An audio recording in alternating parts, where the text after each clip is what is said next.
All right, on this edition of the RSL Random Fan Podcast, Brandt and Tyler interview Andy Wolf. Who's Andy Wolf, you ask? You'll see.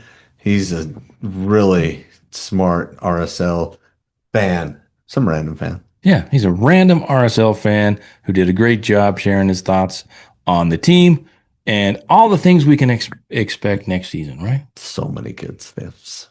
And if you want to be a random fan, let us know. We'd love to have you on.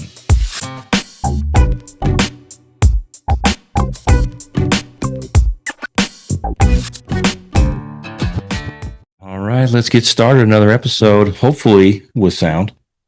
Big sound. With big quality sound. Yeah, buddy. I'm your host, Brandt Goebel, joined by Tyler. Brendan's excused for sniffles or something. I did not want to get sick. No. What he went through was not good last week. So. Yeah. So, he wasn't feeling it, was he? No. So, we searched the world for exciting things to talk about, exciting episodes, exciting guests. And far. Near and far, all over the world. Yes. And we found ourselves where, Andy? Indiana. Terre Haute, Indiana. Terre Haute, Indiana. Epicenter of soccer in Indiana, right? At least RSL soccer. It's close to St. Louis. That's kind of the epicenter of soccer in the country. Oh, yeah. Yeah, just ask them. They'll tell you all about right before Seattle invented soccer, so St. Louis invented soccer.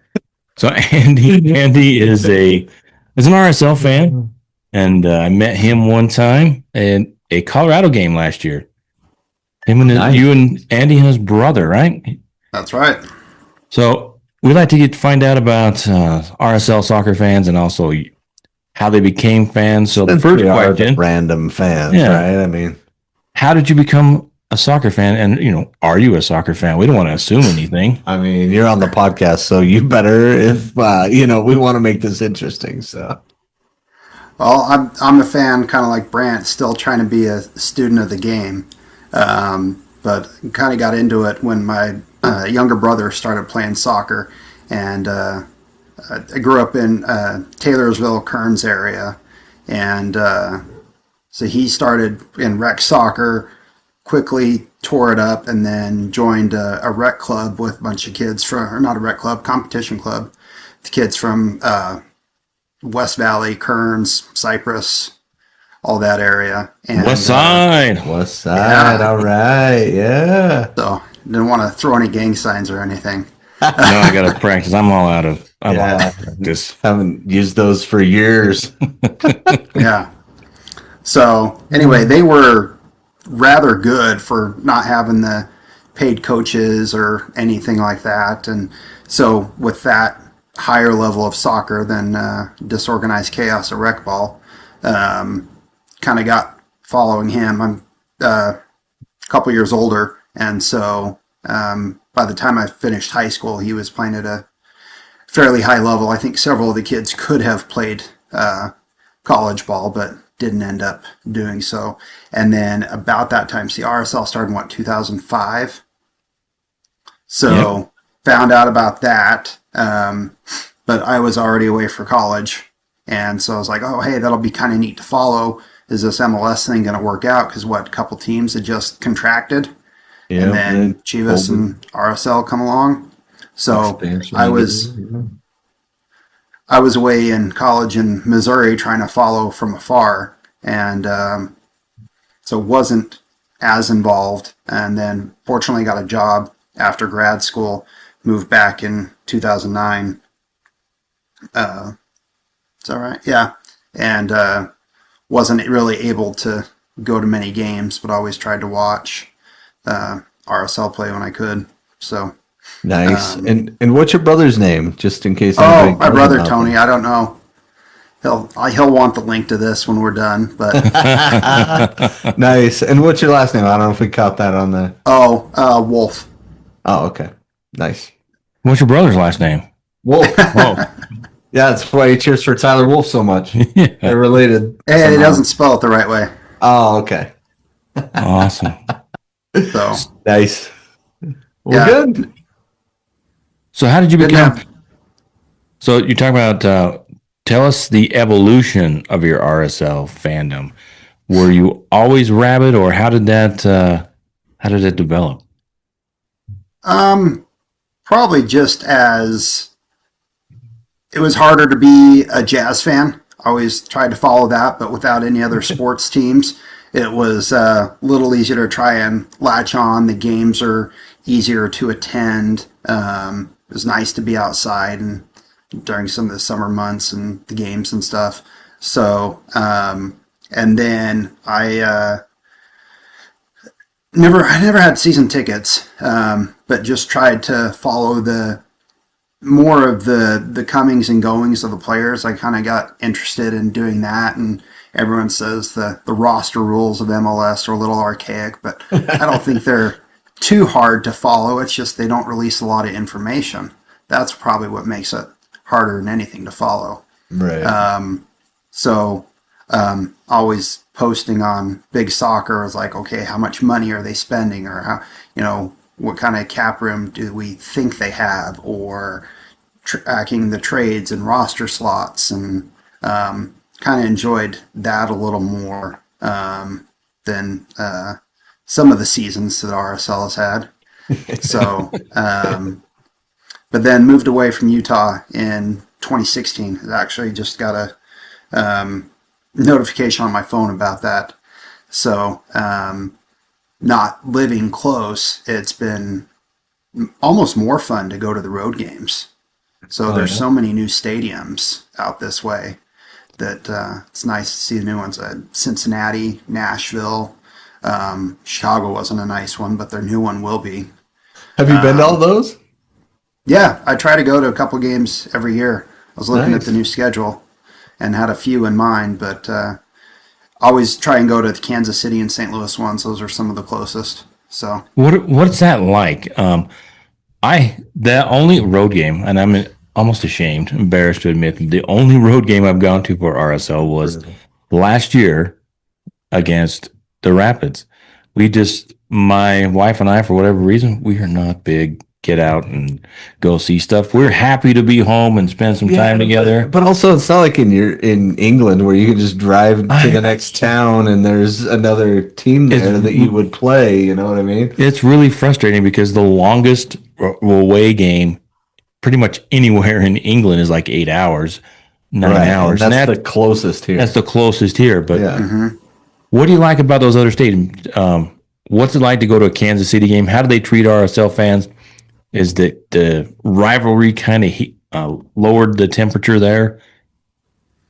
I don't get too much guff. Every game I go to, I see at least a handful of fans. Even the St. Louis game that I was at, the final game of the year, still saw a handful of RSL fans. And so, and then I think last year at Colorado, was that where Andy Larson, he tries to attend a few road games as well, because he's probably a bigger fan than most. So, Yeah, it was a nice big rainstorm that yeah. But no, it's nice just to see the new stadiums, and I'll never understand why more of them aren't like the ones at Nashville that holds, I think, 30,000. I think if this game is growing in the U.S., these 20-ish thousand seat stadiums just don't cut it. And you see that you miss out on hosting a lot of national team or other tournament games when your stadiums are smaller. They move them to football stadiums and stuff. So not that they need to be 60,000 at this point, but Yeah. Any favorite road games away games you've attended for Real Salt Lake? favorites. Sounds like It's always Nashville. nice when they win. My attendance record is much better than RSL's overall record if it was extrapolated. So I think it was That's last good. season. Yeah. Last season they played really well, but I think I can't remember if I went to 3 or 4 games, and I think they won all but one of them or something like that. So it was kind of a running theme that if I was attending, they were going to win. We need to get you to more games. I know. Right? Yeah, I got away to the San Diego game this year, and that was a lot of fun. That was very cool. The stadium was cool. I liked it. We got there so early. We wandered around, and it was funny because I was there with my brothers and with the caricature person. They could tell we were obviously there for the other team, and so when they drew us, right, because they were giving that away as like just a fun thing for the kids. Well, so they exaggerated all our. You cut in worst line from the grades. kids. They exaggerated all our worst traits. My forehead was like a mile long, and yeah. Anyway, it was pretty funny. She mocked us real good. So, but yeah, like going to the game and seeing RSL win in somebody else's house, that's pretty fun too, right? Oh, To my absolutely. credit, not we had plans to go to a road game, and it wasn't our fault that Seattle got it canceled because Oh, that's right. we had we were gonna do a family road trip, and They rescheduled on you. they rescheduled on us, and it just didn't work. So that's my lame excuse. I'll go with it for now.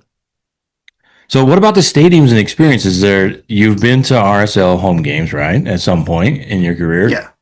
Is it a different vibe? Is it what do you like about those other stadiums? What's the experience? Is it different than at the Riot? See, I'm trying to remember the last one I went to because I will acknowledge the RSL had a few upgrades in the last year or so, right? Yep. So, but like the St. Louis ones in particular, they pack it for every stadium, even though they were worse than RSL, I think, the last 2 years. So, but the lights, the pyrotechnics seem to be just on a little bit higher level than what I've seen at RSL. But I'm trying to remember. I didn't make it to a home game last year. Maybe in 24, I went to one around 4th of July or something. But the fans get there early. That's a big difference Yeah, from we RSL. definitely don't do that. No. I mean, some people do in the parking lot, but they don't come in the stadium and start chanting early, Yeah. right? Yeah. Yeah, there could be a lot of improvements there. Sure. What's the farthest you've gone? Relative to Salt Lake, or the farthest I've gone Yeah, personally would probably be personally. Nashville. I think that's around 6 hours. Met another RSL fan there. He's pretty active on Twitter. So Nice. I know it's not Twitter anymore, but I refuse. So The big X. We'll call it X. You can call it whatever you want. I'm with you. I call it Twitter. I think X is just a dumb name. Well, anyway, what about other soccer teams? We'll talk about Real Salt Lake. Love to get your thoughts on the team, whether you're scared to share them or not. But what about I other just don't think we soccer? have time. What about your other soccer? Are you a fan of other soccer teams? That's one of the You know, things I that never really got into it. I know MLS is arguably what fifth best league in the world, but never really got into any of the European or South American, Central American teams. Don't really follow any of it. But the one story I have, and we can talk about as much or little as you want, is the failed Pinsgau experiment. I don't know if you guys know about that and RSL's connections besides just players. No, tell us. So, well, yeah. you should get Trey on there because he was one of the founders. There was a guy from not even from Utah. I think he lived in Utah, and he got this crazy idea to, hey, let's buy a European club. And so it was Trey, and I can't remember this guy's name. He wasn't involved all that long, and then they recruited a businessman out of Tennessee to start this, and I don't remember how much money they pooled versus what they raised, but they bought a third division Austrian team in the mountains of kind of western Austria. So it's kind of a regional hub, but the town is called Saalfelden. And they merged clubs in the past, and so that was called Piemsgau Saalfelden was the club. And I think they got lucky in that Christian Ziege, German footballer, was on the 90s World Cup Okay. teams. His wife was from there. And so they like, oh, and it's a beautiful, picturesque place. They bought there without realizing, I think, the implications of not being in a major city from like marketing, attendance, all these other restrictions. I think it was a really good idea, but then they essentially stacked, and this is when Trey walked away from RSL or had a gap year or whatever. So he was living there doing a lot of stuff, and I don't know much about that part, but I guess he was able, and Craig Weibel was partially involved. At one point, they were going to try and get him to be the GM after he left RSL. Wow. And so that's how Pablo Ruiz and Andrew Brody were out there. And they were basically like the two best players in the league. And so nice. They ended up, so Zige was the coach. They were kicking butt. They play the now more familiar to RSL fans, the winter or summer fall, or what is actually the summer spring schedule, or what's it called in Europe? Is it fall spring? Fall spring, yeah. Where they start in August and go through the winter. Yeah, but in Austria they do a more of a split schedule where it's most of the games are in the fall, and then you have a couple games early spring, and then if you finish high enough, you do like a playoff promotion. And so they were first, and they were going to get promoted, and then the pandemic hit. And they had this roster built with a lot of expensive players. They were ready to get promoted to second division, which you get national money and TV exposure and all these other things. And then the pandemic hit, and it was kind of slowly downhill from there. They tried to expand with a women's team, and that just seemed to speed up the demise because they were importing a lot of American players. They were trying to give opportunities. It's a great idea. But so that all kind of floundered. I think it was last fall, when classic that all pandemic destruction, right? Yeah. So just about everyone lost their investment. But there was a guy that he's a chief executive or officer of Estee Lauder that got involved, and he went and bought a team in Northern Ireland. So it's Carrick Rangers, and they're in the Premier Division of Northern Ireland, and that's Northern Ireland has their own league. Yes, and it's probably on the. But they probably have 40 awesome teams. Anyway, go ahead. Yeah, and they're probably on the order of maybe a mid-level USL or something like that. But so he's trying to figure out a way for us to that bought into Peenscow to transfer like a 10% of our shares into this Carrick Rangers. So you were the money behind that whole effort, right? I invested more than I care to admit, but I did get a trip to Austria out of it. So, yes. So tell us about that. Did you went to the game and you got? So you were an owner of a club for a while. Yeah, they had some merchandise, and one of them I bought that says I'm part owner of a European soccer club, and all I got is this lousy T-shirt. Ended up being a little too true. You didn't get a scarf out of it? Oh, I have a signed Andrew Brody jersey. Okay. I have That's not nothing. I have a black gradient. I mean, they had some really cool jerseys. Family's sleeping, or I'd go grab it. But I was out there summer or May of 23 and got a jersey that they were all set to release for the club. And then something happened with the sponsor, and they weren't allowed to hand them out. So I've got this pretty killer jersey that nobody else has, basically. You didn't get the whole box, though? We can't, distribute them and play indoor in those in the coming up season? The guy on the ground, it was, I guess, selective of who he was handing them out to. So I don't know. But because those indoor heroes, when they're still playing indoor soccer in their 30s and they still think they're the hero, right? Yeah, it's like the guy that wears his high school jersey to the basketball game. Exactly. It still fits. Yeah. It flex really hard. It still fits. How big was the stadium? How big is the stadium over there? This says It's 1,500. it's one side.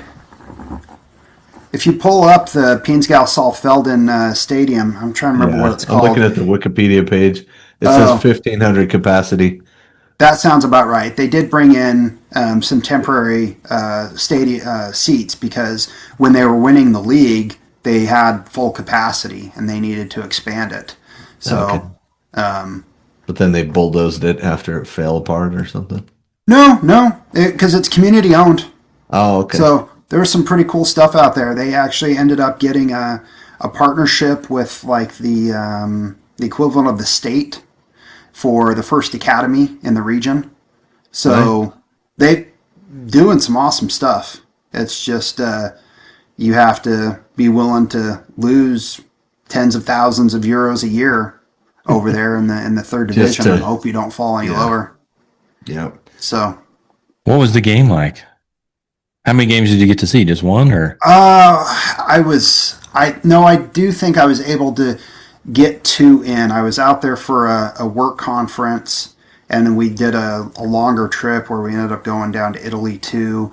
And so I think when we doubled back, we hit another weekend game.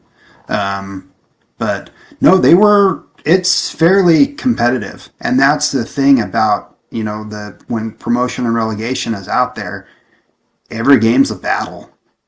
So guys are playing for their livelihoods. The leading scorer was this, I think he was like 37 at the time, and he was like a plumber.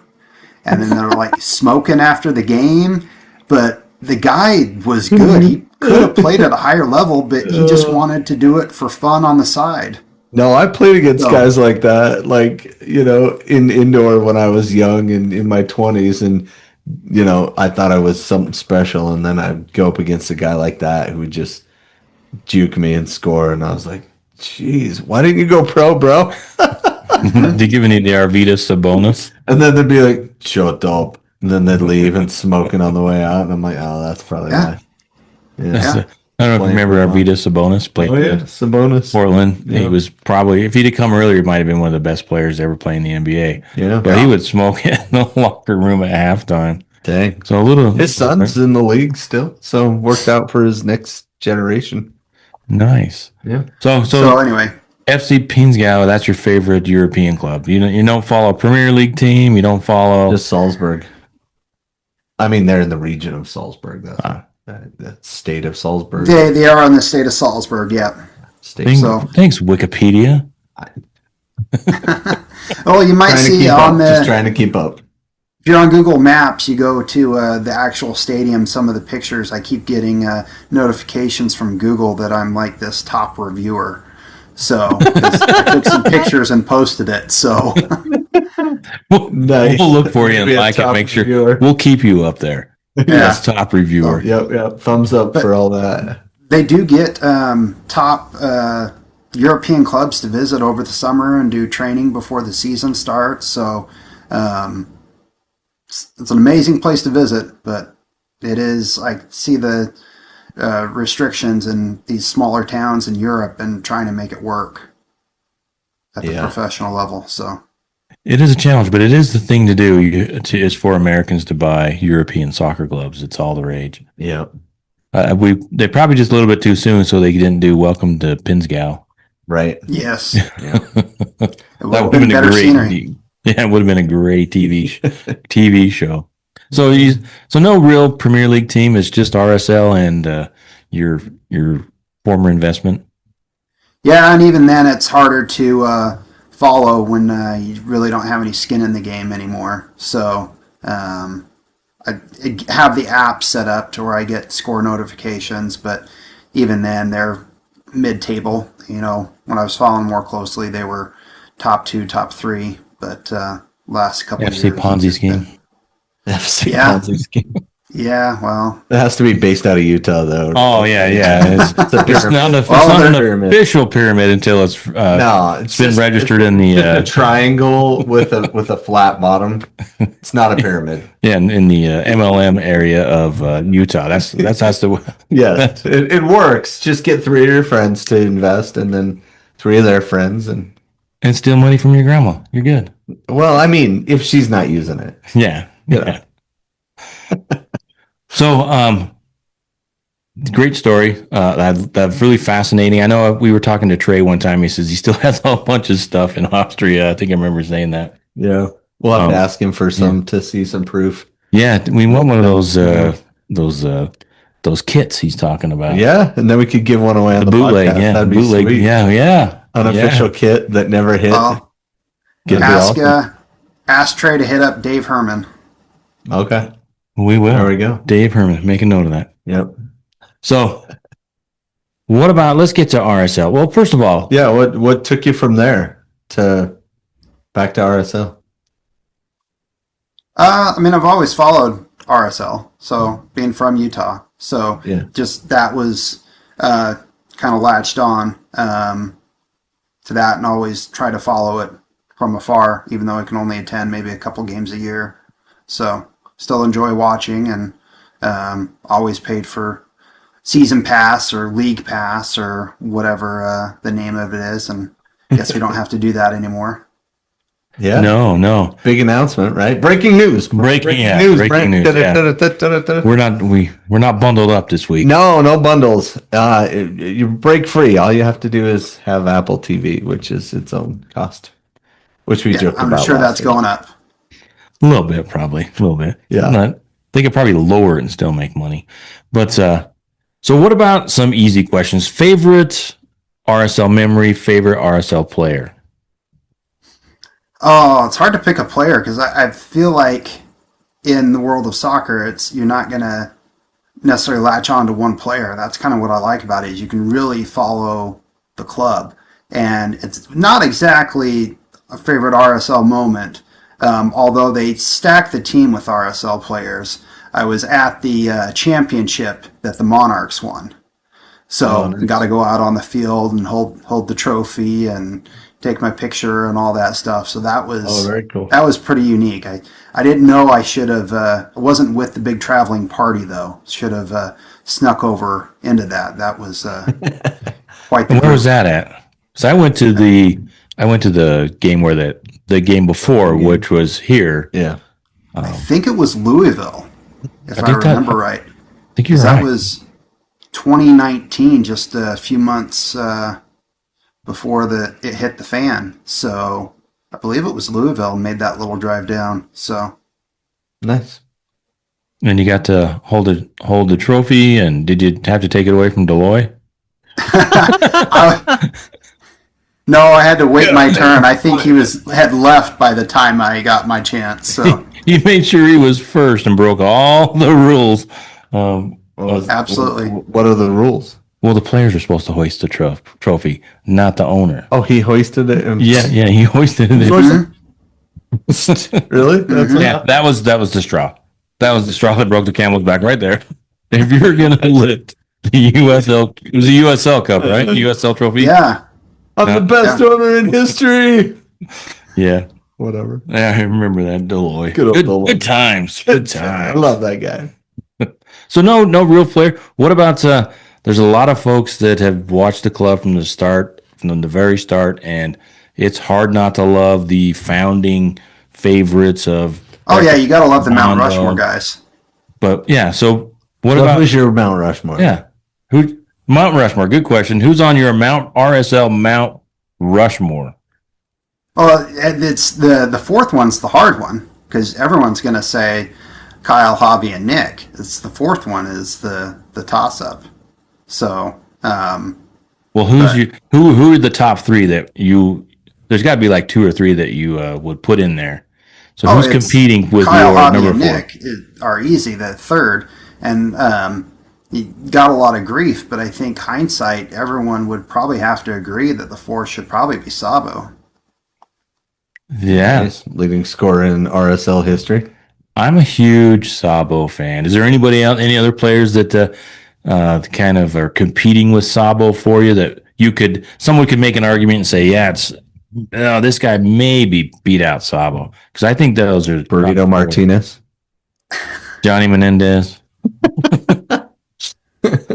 Hey, that was a killer move by Elliot Fall. It may not have worked out, but what he was able to do to get that level of player with zero money, I don't think gets enough credit. Yeah, it didn't work out with the player, but because he was just too soft. But Tony or Blue? No, I really was a fan of Andy Williams, but maybe part of that is his post-playing career probably contributed to that with the number of players he was able to identify and help bring in. Yeah. So he'd be up there, but not always for his on-the-field stuff. Yeah. What about Zach McMath? Does he get on your... What? Brant should know I will defend McMath, and he was a very good keeper. He always had some unfortunate situations, but the 2024 season, I think he gets maligned way too much because nobody wants to talk about that. At the beginning of the year, they decided that they wanted the keeper to play from the back, play out of the back, and that's not his game. Yeah. And they blame him for all these fumbles or whatever, but that's not his game. They won't have him playing his game. Yeah, exactly. So I don't think he should get the blame for that. Yeah, and he even did really well in the playoffs. And we were asking him after the game, we were like, Zach, what was it about? And that's exactly what he said. He was like, well, I stayed home and they didn't play it back to me, and I was great with that, and we did great as a result. And I was like, yeah, there it is. And play to your own strengths. They also this was really bothered me the whole season is they had Beavers. They were trying to wedge Beavers into, and that was the best move of all. Back five, Beavers in the back. Beavers could be our top five. No, RSL all-timers. No, I'm just kidding. No, we wish. No, but they kept rotating Beavers and McMath, and that could definitely. It's like if you have two psychological. If you have two goalkeepers, you don't have one. It's like having two quarterbacks, and it just wouldn't work. I understand what they were trying to do, but that can't have helped McMath very much with his confidence because 23. What didn't he have the Iron Man? That was the season. He didn't miss a game, and he was really solid that season. And then they go and mess with his head trying to get the kid involved, and he did play well, but then the injury ended up kind of ending his career. He announced his retirement at the end of the season. So, speaking of Beavers, I was at his professional debut in Columbus. Oh, nice. So, met his family at a restaurant before the game. So you are a mover and a shaker. You're surprising me. Tell us more, Andy. Who else have you met? Tell us more of these stories. I ran into a trainer in Chicago, but he wouldn't give me his name or couldn't get any kind of info out of him. Oh, really? Maybe he wasn't supposed to be there. Well, he was out shopping. Was it a Coldplay concert? Whoa! No, he was by himself. Oh, no. Good. He was shopping, so he didn't want his wife to know he was spending money. Yeah. She probably had breaking the budget.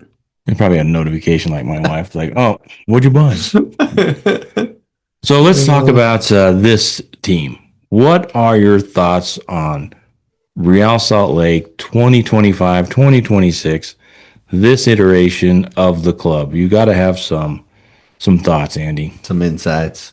I don't have lots of insights, but I have a question about your guys' insight too, because Brandt knew about the contract extensions. Excuse me. They said multi-year. Is a multi-year a 1+1? Yeah, I don't know that they have announced that. I think I've heard a rumor that like 2 years, so I don't know. Are we talking about Jason or Pablo? Pablo and Kurt? And Kurt, yeah. Yeah, they did say multi-year, and then they never clarified. We even asked a follow-up question, and they still didn't clarify. I'll tell you, I was talking to, we were talking to somebody, I don't know, it doesn't really matter, but I won't say it, but somebody that's around the team all the time. Maybe, talks about the team a lot. Maybe calls some games. Anyway, we were doing give it away if you're not going to give it away. Man, you talk to Denny a lot, huh? No. yes, it was Brian Dunzed. No, it wasn't. But they were just talking about because we just kind of chat around, and he was mentioning that he heard that they were going to.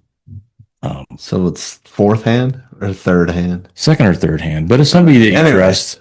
So what'd they say? They said that they were going to. It was already a done deal, and they were going to renew them. They just didn't want to announce at the time. The Millers had already decided, and I think somebody mentioned that the RSL show came out and said that the deal was done months ago. But it certainly looked like watching the game, especially after the Colorado game, where the RSL coaches were just elated, hugging on the sideline after we lost the Rocky Mountain Cup, but we won the game. Right. They were just seemed like they were like a little too excited. Like if they seemed like there might have been something tied to it. Maybe if you make the playoffs, then we'll extend it every year. We'll extend or something. But then they gave coaches up that have late goal in contract St. triggers, Louis. huh? Maybe that was kind of like, you guys make the playoffs, you definitely get an extension. Yeah. But I don't know. So what are your thoughts on Pablo as a Pablo coach? and since you brought it up, Andy? Yeah. What are your thoughts on Pablo and Kurt? Are they the answer? I don't know about Kurt, but I think Pablo is a great coach to have in the system. I'm not sure he's your lead coach. I don't know if you want to use manager, head coach, but he does seem more of a manager than a coach. And I think he only gets you as far as your best player. Yeah. So when he had good players, they had pretty good results. Otherwise, they barely make the playoffs. And I think if you want RSL to go further than barely making the playoffs, you have to have a coach that gets more than the sum of the parts. And they haven't had that for a long time. So is it a matter of giving opportunities to guys like Gozo, and then finally he just takes one and you're just like, boom, that kid can play, let's go. And then you just develop him from there, or is this like the everyday slog of practice? Because that's what most fans don't see. They don't see how people performed in practice. Yeah. And Pablo loves to put somebody in that performed well in practice and see what happens. He says that, but does that hold true for the highest paid players?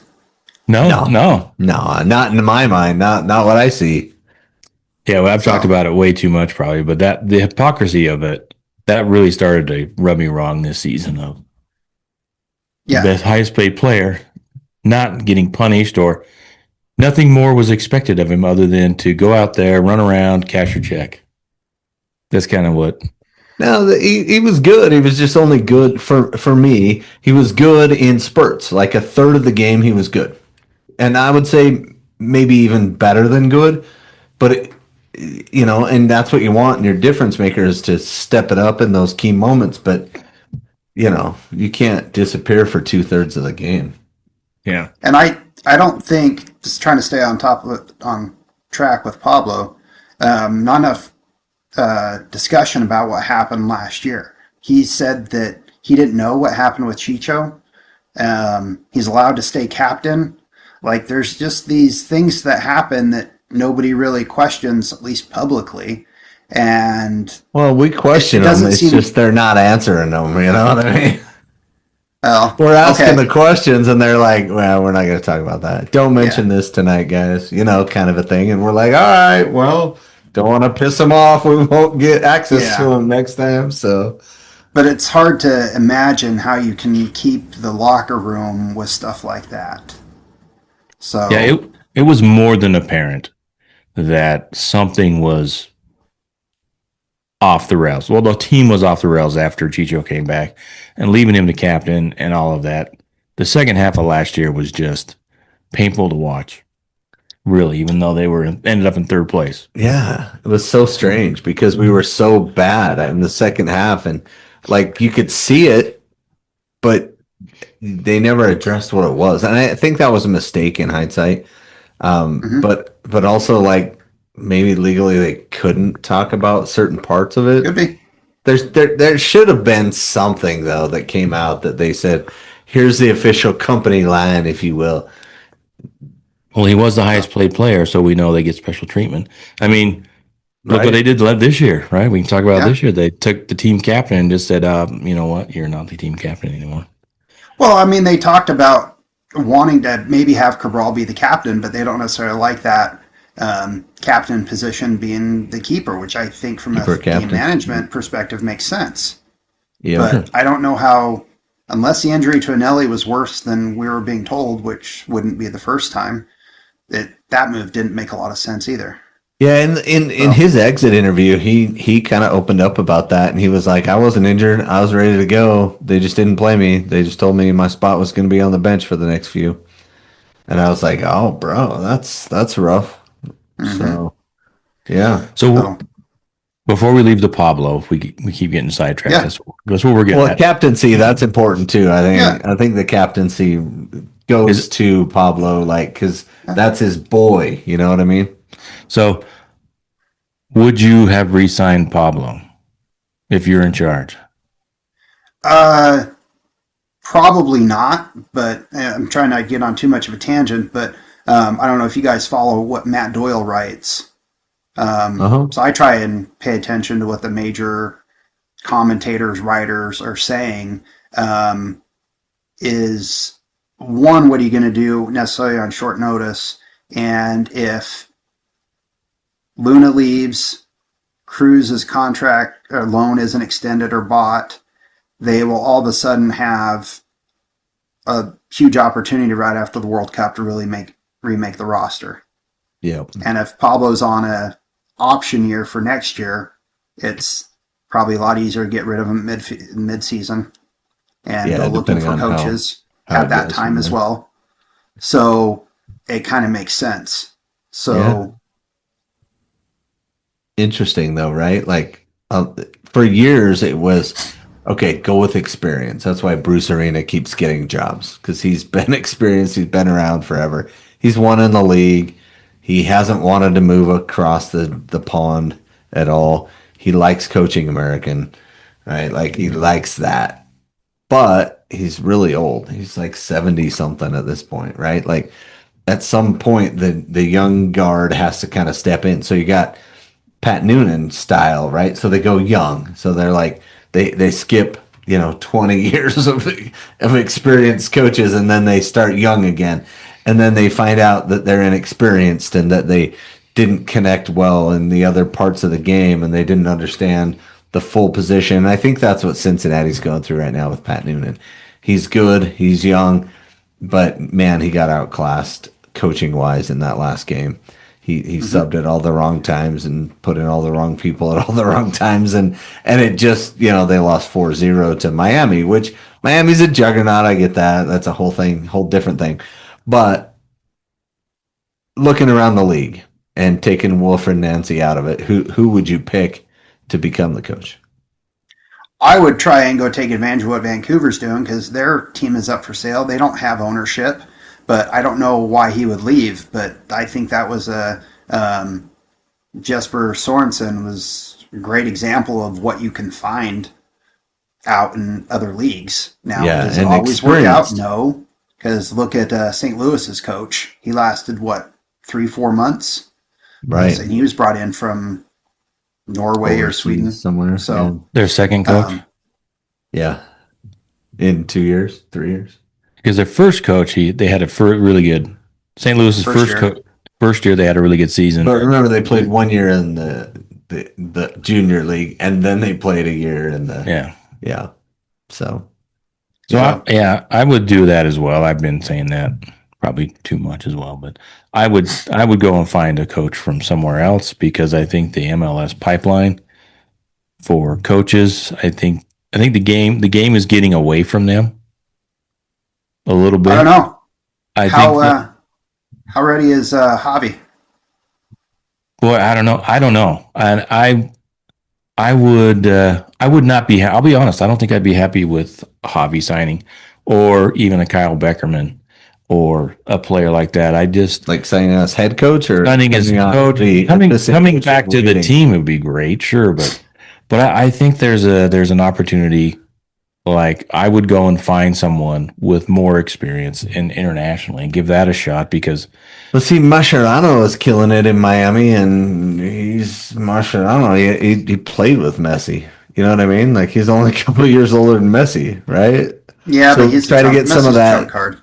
Right, yeah. But maybe try to get some of that South American flair into the league and bring Javi back home where he belongs and try to get that to bring some South American players in. One, bring him back, but I mean, he's coached with Tata, coached with Mascherano. Like, is he ready to be head coach? I don't know, but I think he needs to be back here, back at RSL at some point soon. Yeah, agree. But I don't disagree with that. He never should have left. But all right, No. so we're getting. What about your thoughts on the team? What went right? What went wrong in Andy's eyes this season with What went RSL? right? Uh, Cabral. That was probably about it. We got a So- keeper. No, I mean, I think and I hope Jason's plan is to find a path to take, because I don't care if they want to try and go spend with Cincinnati or if they want to be the Ajax of MLS. Just pick a lane. I can support it if you can pick Yeah. it and stick with it and hopefully show proof of concept within a couple years. So I think that's the biggest problem. Yeah, they got all starry-eyed with the Gomez transfer, and since then they've been like, "Yeah, we're just going to be like that. We're going to go young," and then they had a narrative with Gozo, and then they were thinking, "Hey, let's bring in Azarkani," and then they're like, "We're not winning. This sucks." And then they're like, "Oh, the new ownership wants to go in a different direction." Oh, okay, it's the ownership. Yeah, it's winning through development, winning and development. It's competing for cups and development, and so they have the tagline, that they like to say, and that's great. And like, let's do it, right? Let's make the Yeah. playoffs and be consistent at that level, and develop the kids so we keep the pipeline coming. That I think that ties the community to the team a lot better when a kid off the Monarchs gets first team playing time, and that's why I'm always such a huge fan of that. Like, I'm always touting the kids and loving that they get playing time, and I think this Owen kid's going to be a player.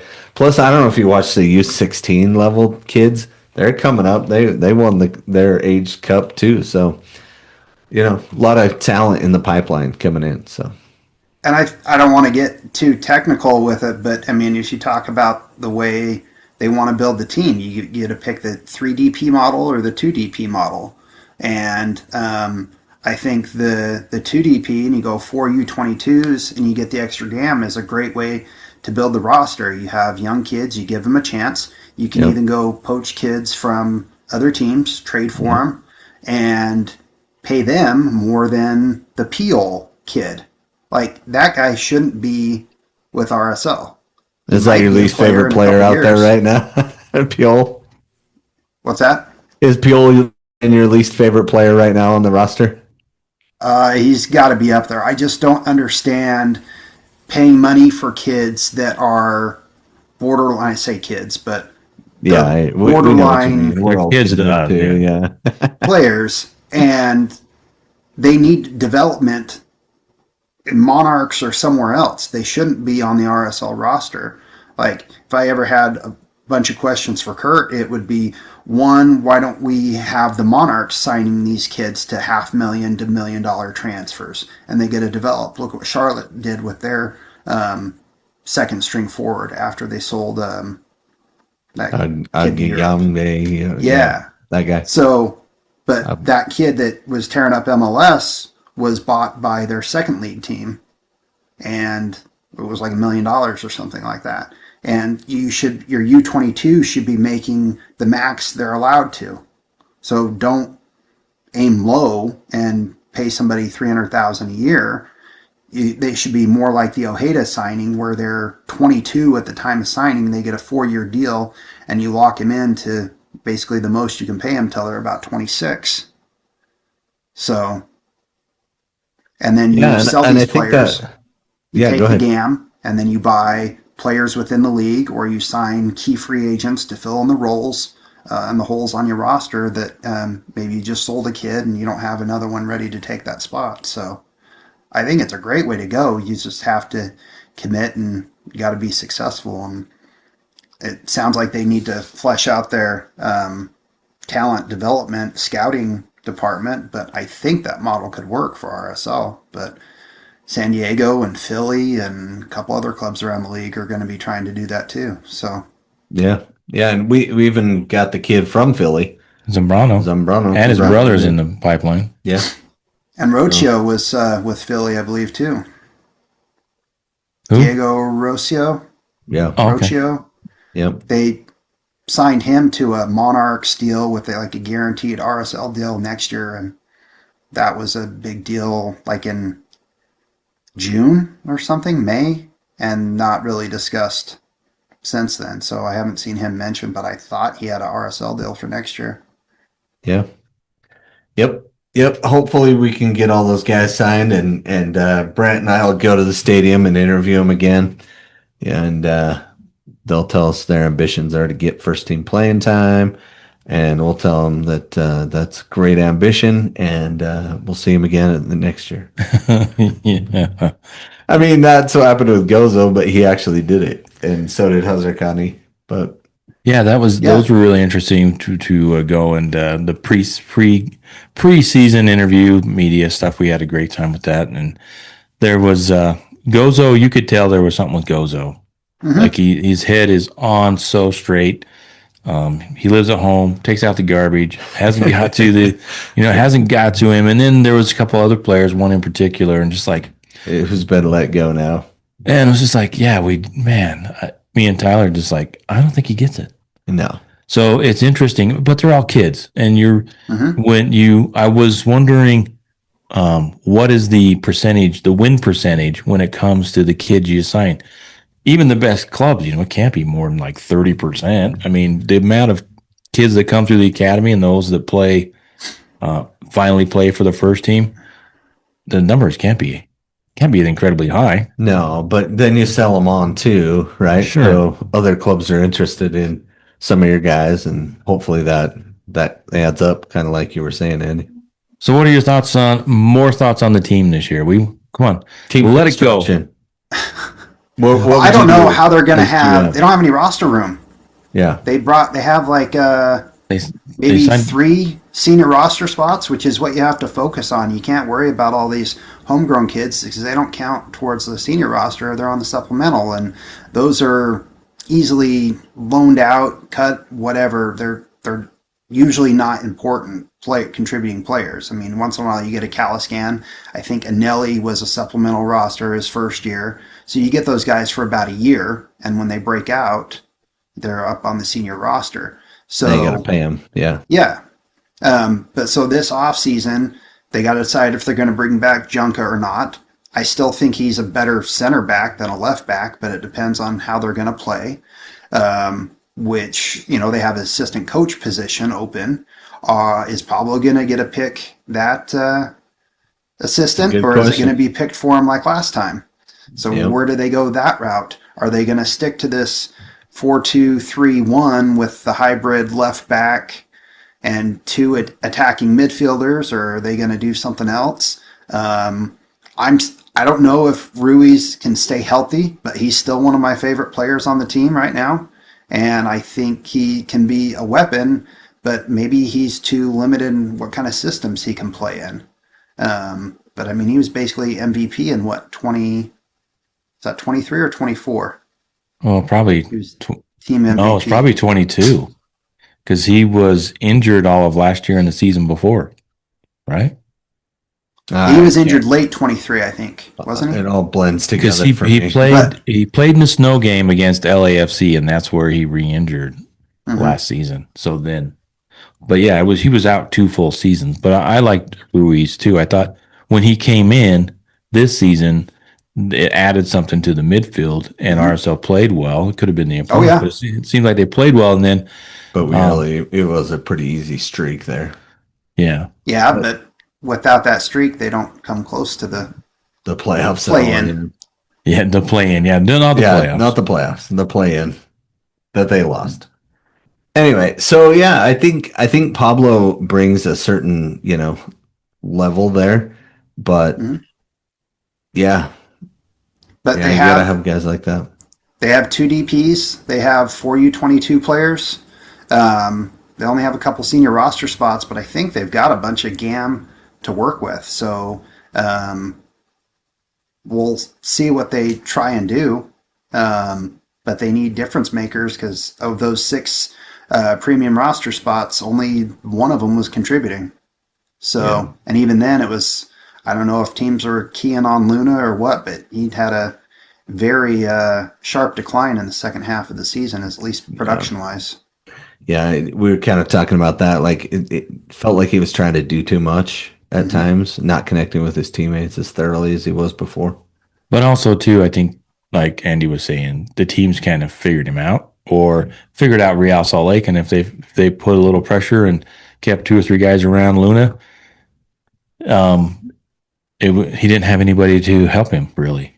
So it was a combination of things, but it did seem like there was something different with Diego after, his stint with the U.S. men's national team. But what about our other DP, Diogo? Thoughts on him? I think he'd be a great third or fourth player. I think signing a guy from Europe who's never been the man clearly doesn't work out. Maybe that was just lesson learned, but he's got a guaranteed contract for 2026, and then after that, it's option years. So I think the Millers should buy him out to show that they're serious. That's one thing the Millers, when they own the Jazz, they spent money, they spent millions. And I was like, I think they went into the luxury tax 1 year, and the revenue in NBA is so much higher. It's easy to spend the millions of dollars to have a competitive roster. RSL, I think they stay out of the red, but I don't think they can go have 2 or 3 to $5 million a year DPs without going into the red. So I've said all along with this Miller ownership, I'll believe they'll spend the money when they actually do, because I don't think they will operate in the red. And I don't think they can generate the revenue to support it. Yeah, and that's my concern. Before, the international guys, their contracts weren't guaranteed, so you could cut them at any time, and they were just out of luck, right? There was no recourse or anything. But now, a lot of them have guaranteed years built into their contract because they didn't want to come over to the States and have the team give up on them, right? So they've had more guarantees built in. I don't know if you know the contract status of Diogo. I'm going off of memory because I posted on Big Soccer. MLS released, or Doyle had a link to this PDF that supposedly came out in like September showing teams' final roster status and who is on what premium slot and how much GAM they have left over and all that. And so I'm going, and whose contracts end when, which ones are option years. So, but I'm going off memory that Diogo has a guaranteed contract for 26 and then options for 27 and 28. Yeah, and I'm pretty sure that's correct. Our first clue on the schedule change, sorry to slightly change the topic, should have been some of these contracts that right. How are that going to work? End in mid-year. Like Olatunji's deal ends in mid-28, June 28. Yeah, so, it's like, wait, what? So yeah, Cruz all well, right? He's got. I thought he had a weird loan deal. His was 18 months. Yeah, so 12 months and 6 months. Yes. And the 6 months was the option. Yes. Okay. But then you can purchase at any point in there. But then his purchase price is like 4, right? 4 or 5, I've heard. But that's all. But he's nowhere near that, at least on effectiveness. Not that he's shown. So yeah, exactly. So, but again, that back to what I thought of this year, I didn't understand all year and even last year this game model only having one way to play. It sure seems like you need world beaters if you're only going to play one way, and to not have a backup plan didn't make any sense. And then this year we seem to shift away from that game model and go with a 2-forward system, but then didn't stick with it all the way through. Right. And Is it Cruz, 4-2-3-1? Is it 4-2-2-2? What is yeah, it? Right? and Cruz is a second forward for 9.5 supposedly, which yeah. seems to Or work is better that with the 2-forward Diogo? system. Or is he the wing, but not really a wing? He's an inside wing. And it's just like, are we trying to figure out what our players play best, or is it right? Yeah. Yeah, I'm a big fan of you got to make the most of what you have rather than trying to shove that square peg in a round hole or however it's supposed to say it. Yeah, So, I think you're right. but Yeah, I think my favorite part of the whole season was the 2 LAFC games. Oh my gosh. Brandt was asking Pablo after the first one, what are you going to do differently? And when Pablo said, I think we're just going to run it back and we're going to do the same thing. We're just going to play harder. And then Brandt was like, well, don't you get the same result if you do the same thing? No, I think it's those moments are going to be different moments. Yeah, universe. They're going to be different moments in the universe. And nope, they were the exact same moments. We scored a banger and they scored 4. yeah. Basically the same game. Give up hat tricks. Yeah, that's what we do. I think RSL had like the lowest XG per shot of all the teams, and that seems fitting based on the way they played. I mean, the defense was decent, but the goal scoring wasn't near what it needs to be to be a competitive playoff team. No, we gave up 42 goals when we lost. Chicho, Matt Crooks, my boy. Give me we gave up 42 We goals. gave up those 42 goals and we only scored 38. So. We gave up 5 key players in our attack. That's what happened. Crooks, Chicho, Anderson, Julio, Gomez. Like those 4 guys just decimated our attack, and you didn't replace them with like for like at all. I really had high hopes for Forster Jago. I had high hopes for Manuel. For who? Elias Manuel. Oh, yeah. Mr. I don't want to come here. Never showed up, yeah. But they made money on him. Sure. Did they? They sold him on? Yeah. So, okay. Well, that's not nothing. No, you just had to go play a Jago. Right. So, what would you like to see him play? Is it if you're in charge, Andy? What formation? What does RSL play? What would you like to see? Maybe with this roster or any roster? Is there a soccer term for armchair quarterback? Yeah, let's do it. Let's do that. I don't know what that term is, but I kind of floated the idea of is it the Christmas tree, a 4-3-2-1? Yeah. Minnesota plays the Christmas tree. But I like the idea of outside backs that can get high, almost like a wing back in a back 4. And then you can have your defensive midfield with Ruiz playmaking from deep. And then you can have your 2 AMs that Pablo wants to play. And so that could be different DP or Luna or Gonçalves. And then your single forward. And so then your outside backs provide your width, and then you don't get beat up the middle. You got another midfielder there. That was a problem with defense all this year. So that's what makes sense to me, and I think we have the players to do that. I'm not convinced that Glad and Vera are the combo going forward. I think Glad is a good player, but I don't think he's worth a near max TAM deal. At this point, hasn't proven it, at least year in, year out. And but then there's rumors of Vera potentially leaving, and I've heard Catranis might be on the way out. Just listen to other podcasts and stuff. So I don't know, but I do like Junka, and I think they should bring him back. But I think he might be a better center back. Yeah, and if that's the center back pairing, like if those 3 don't end up here at the end of the year, it's Philip Quinton, and Glad, which I like. He needed more minutes. Yeah, I think so too. I think he could have been a lot better, and we could have brought him along a lot more effectively this year than we did. Yeah. I would not bring back Brown. No. Unless he wants like a senior minimum deal. Right. Seems unlikely.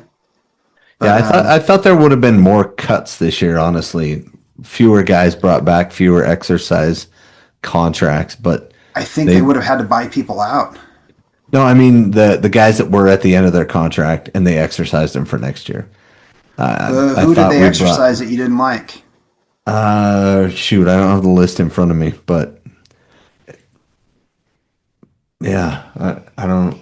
I was a little surprised they did Quentin. He didn't play much. He was one of the options that they picked up. They only had 4 or 5 that they Three or could pick four, up. yeah. It Yeah, wasn't a ton they could and pick they all, I up. thought most of them made sense. Yeah. Maybe you were looking at the numbers and I was just going off my heart. Oh, that's fair. Sorry, I like No, numbers. that's good. I think that's probably fair, But yeah, and a lot of the guys that were let go were guys that never really made the field anyway. And they were Yeah. supplemental roster and kind Right. of they're not the ones you should be paying attention to when you're trying to build the roster Exactly. because they Like don't hit Jude the salary Welling. budget. Stuff like that. Farnsworth, yeah. Yeah, the Jude Welling surprised me because I thought he was going to be a player, but Yeah, I think if you guys could find out what happened there. I think Luca Moisa took over his spot. Oh, okay. I think Luca's played better, and kind of by the end of the season, they were like, no, Luca's above him at this point. Okay. At least going to practice and seeing the way they practiced and the way they used him, he kind of took that spot, and he wasn't even at practice a lot of the time. So Yeah, so that was Matthew my Bell. assumption. Matthew Bell was a draft pick. He didn't get renewed. He's not with the team. Injury, though, right? He was injured for a good part of the season. Yeah, Kirk Liet, Mosquera. Mosquera No, Kevin Lambert. below that line. Mosquera's Portland. Oh yeah, Kevin Lambert. He was one that's Kevin Lambert never was really cut on. surprised he was the top defender in the USL and he couldn't make it with RSL. Or was that just a bearer of things to come under Kurt? Perhaps. Yeah. Tommy Silva, he got cut too. Yeah, there. Yeah, That surprised me. yeah, because they were high on him for a while, and then he just disappeared. Never really got games, and Katranis took over his spot. So yeah, there wasn't a lot to choose from, but Yeah. um, Yeah, and maybe Tyler Wolf has a good year in him somewhere here. They could have probably let him go too, but maybe they like him. I Gets can't along remember well if- with everybody, but he's had almost no results. Yeah, was he an option or did he have a guaranteed deal? But I mean, he's a supplemental roster player, so Yeah, they should give him minutes. If you're not going to play Johnny Russell, play Right. him. yeah. What did you think of Johnny Russell? I'm agreeing with you. I think he should have got about double the minutes he did. So otherwise, why bring him in? But my question was, why not bring him in January? Why wait? right. Exactly. He was a free agent. Yep. Yeah, good point. Yeah, lesson learned. Lesson learned. Or just play the kids and say, hey, this is what we're stuck with. Yeah.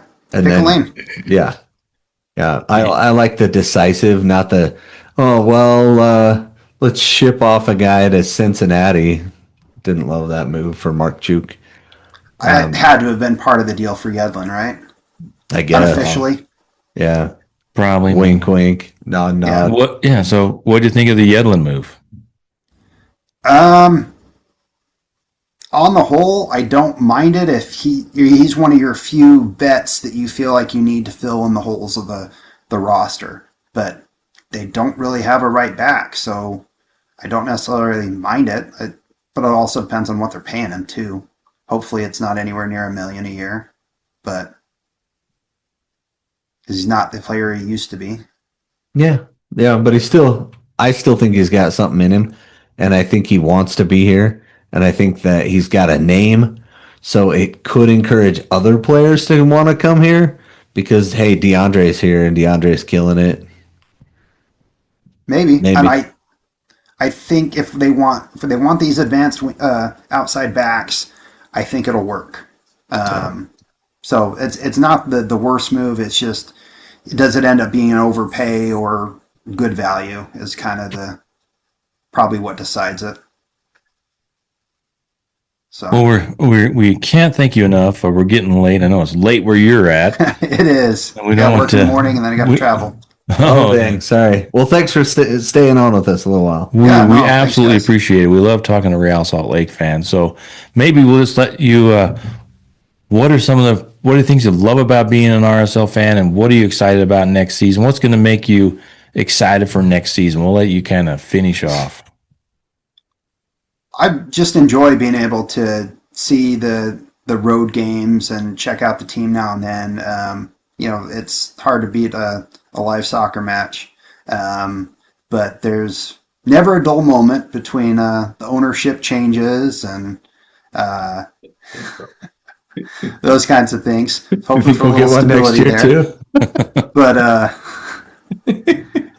no, it's limited free time, and so I try to choose to spend it and follow RSL, and I like following the roster mechanisms and the league's evolving. So with the new schedule format and stuff, it'll definitely keep it interesting.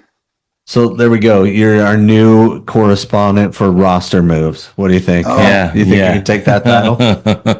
Yeah, because We need to break down the roster. Like I used to be like early MLS 1.0.